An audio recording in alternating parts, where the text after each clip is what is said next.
भगवान कृष्ण गीता में कहते हैं अपना मित्र कौन और अपना शत्रु कौन। अपना मित्र वो है जो अशुभ को स्थगित कर दे और शुभ को प्रारंभ कर दे, शुरू कर दे, वो अपना मित्र है। और अपना शत्रु वो है जो शुभ को स्थगित कर दे और अशुभ करता रहे, शुभ का तो खंडन करे और अशुभ का मंडन करे, वो अपना शत्रु है। और अपना मित्र वो है जो शुभ का मंडन करे और अशुभ का खंडन कर दे, वो अपना मित्र है। तो अपने मित्र बने, अपने शत्रु क्यों बने? बलिदान की भावना रखें, बदले की भावना क्यों रखें?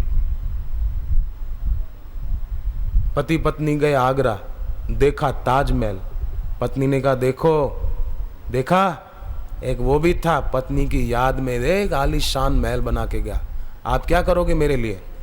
पति बोला पहले मर तो जा, बाद में देखा जाएगा। उसने मरने के बाद बनवाया था, शायद तुझे पता नहीं है। पत्नी ने गांठ बांध ली कि मैं भी बदला लूंगी।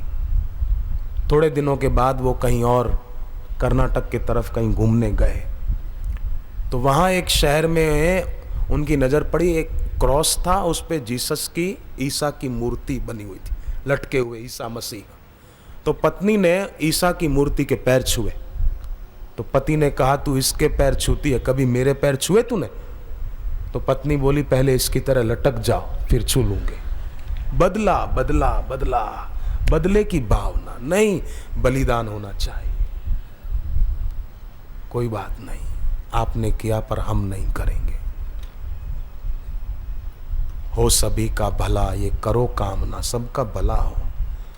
तो जो व्यक्ति रागी होगा, द्वेषी होगा, वो घाटे में रहेगा। जो गुरु चरणों का, ईश चरणों का अनुरागी होगा, वो फायदे में रहेगा।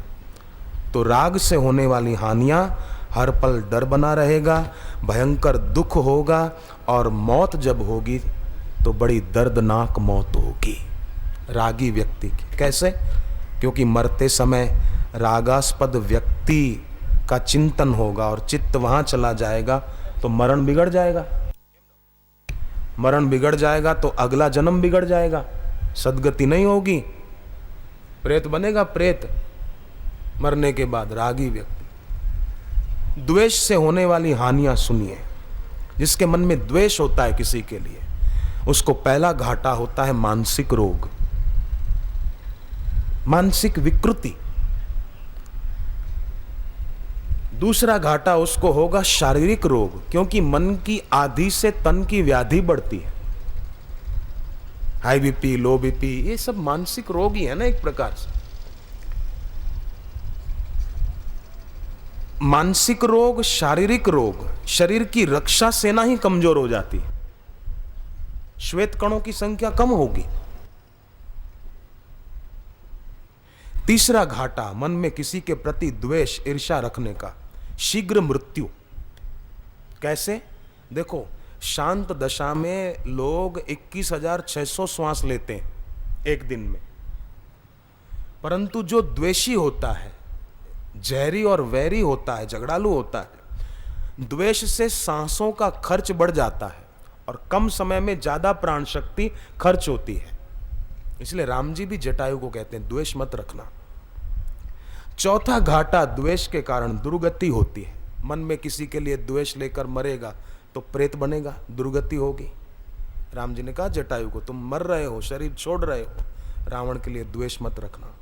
पांचवा घाटा द्वेष से पारिवारिक कलह होगा, दाम्पत्य और ग्रस्त जीवन नरक हो जाएगा। और छठा घाटा प्रेम भक्ति की साधना नहीं हो पाएगी द्वेष के कारण।